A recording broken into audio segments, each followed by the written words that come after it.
So without further ado, Sivan Rahav-Meir.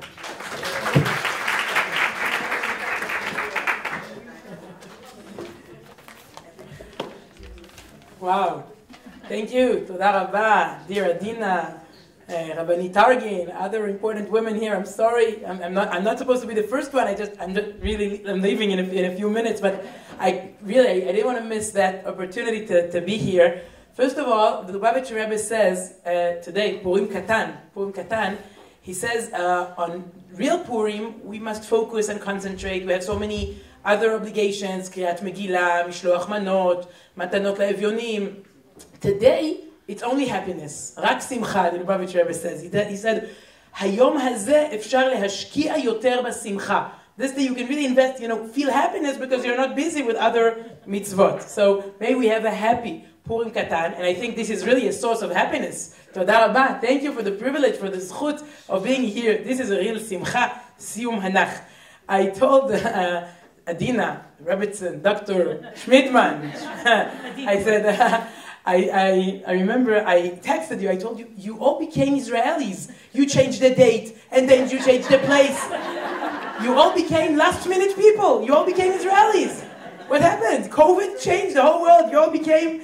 But seriously, you didn't, because you weren't here for 2 years. I see so many familiar faces, and we missed you. I know how much you missed Israel. Israel misses you. Still, the gates were locked, and I don't want to discuss the policy regarding our brothers and sisters abroad, but it wasn't easy for you, for us. And I want to tell you something, it wasn't easy for Israel, for Yerushalayim. It's empty without you, without the English speakers. You can't visit the Kotel, without you. Even Machne Yehuda Market, we have many holy places here in this city. Machne Yehuda Market is empty without you. You're part of the family, and you weren't home. So thank you for... we're starting to feel you here once again. And Toda Rabba, being here with women from the States, it's also really exciting. I want to say something about the daily Nach. But I want to say something first about the daily Adina, because it becomes really, I get hundreds of WhatsApp messages every day, as an Israeli journalist. But whenever it's a message from Adina, I'm like, now what? But not oi, now what? Yes, now what? A new idea, a new initiative. Now we're going to do this with the high schools. And now let's arrange something pre-slichot. No, now we should count the Omer. No, now let's prepare for next Pesach. Whenever it's Adina, it's a new creative idea, and it's always a pleasure to be a part of it from Yerushalayim. So thank you for everything, really, for everything, and for the Daily Nach project and the OU Women's Initiative. They definitely chose the right women for that position. I think you made up that position. Toda rabba. Thank you. And it's a pleasure to be a part of it. And now let's say something about the daily Nach and about those two words. Okay, the daily, we just read Parashat Tetzaveh, and I guess you all know that there's a midrash. Our commentators, they ask, what is the pasuk kolel? Something comprehensive, something that includes the whole Torah. And there's this discussion. Maybe it's Shema Yisrael, and maybe it's Ve'ahavta l'reacha kamocha. And we just read Parashat Tetzaveh, and the pasuk describing Korban HaTamid, the daily routine. This pasuk is greater than any other pasuk. Et hakeves ha'echad ta'aseh v'boker, ve'et hakeves ha'sheni ta'aseh ben ha'arba'im. You shall offer the one lamb in the morning, and you shall offer the other lamb at twilight, because in a way, the daily routine, we all know this is the hardest thing. You here know how many? 742 days. 742 korbanot hatamid. It's sacrifice, korban. You give something. You give something, I think it's the precious thing called time, your daily time. Today, it's the hardest thing. There's a new game, a new app called, I think Wordle, yeah. My friends all became addicted, and I'm afraid to try. Oh, you were addicted already? Okay. No. Okay. I just read an article explaining why is it so successful. Why? 1 word a day. We want those daily basic things back. Everything is so confusing. Everything is available. Everything is accessible. And the right word to describe the world now is, it's balagan. I want that daily nach. I want something daily. I want my korban hatamid. And I think that's the magic of that project. And we have so many daily projects now of limud. It's beautiful. So we said something about daily. Now what about nach, Nevi'im, and Ketuvim? And I think it's a great opportunity to meet that part. You know, Torah, we all, you know, the weekly portion, the parsha, we're familiar with our Torah. And let's be honest, okay? Let's be dugri, you know, in Hebrew. We're not familiar enough with Nevi'im and Ketuvim. And the question is, I just heard someone saying that the real question is, what is on your feed? Ma feed shelcha? Feed on Facebook, on Instagram, what do you see on your feed? I see Netanyahu and Putin and Bennett. I do not see Hosea and Chagai. They're not on my feed. Unfortunately, Chagai, Hanavi, no Facebook page. Hosea, he didn't upload a story for, I think, more than 2,000 years.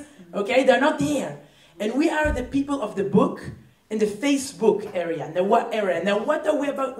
How will we make those books relevant with the daily app, with the daily recorded shiur? I mean, I think it's really, the fact that nach becomes relevant again is so important, especially because it is so relevant in our generation. I mean, it was always our North Star, you know, our compass.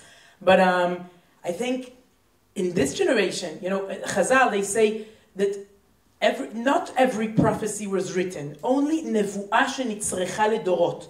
Only a prophecy that is needed for next generations, especially our generation, was written.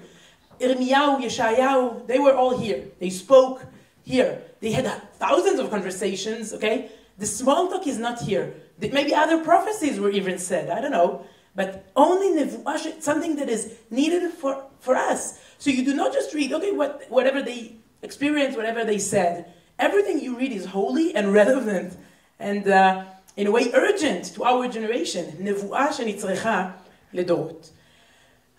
2 years ago, January 1st, MetLife Stadium, New Jersey. 100,000 Jews. I was there covering this event. We were on Shlichut, World Mizrachi Shlichim to North America. And I was there covering the event for Channel 12 in Israel. Whoa. Yeah, I met many of you there. And I guess we were all part of that huge Jewish circle of Siyum Hashas.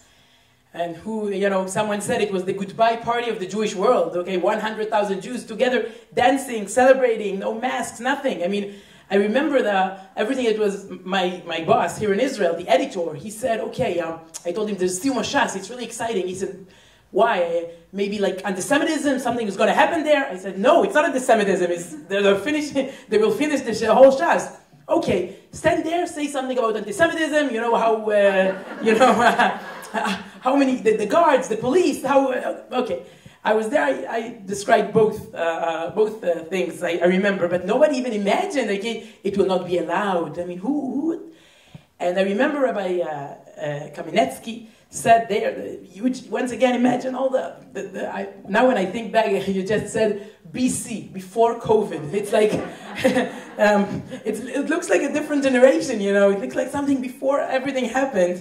Maybe it was a goodbye party, but Baruch Hashem, now we're meeting again. But I remember he said then, Kol siyum hu hatchala chadasha. Every siyum is a new hatchala. I remember the way he said it, and I truly believe every siyum is a new hatchala. I know you all started, and Be'ezrat Hashem, may we see soon the real siyum, siyum hagalut, and the real hatchala, hatchalat hageula.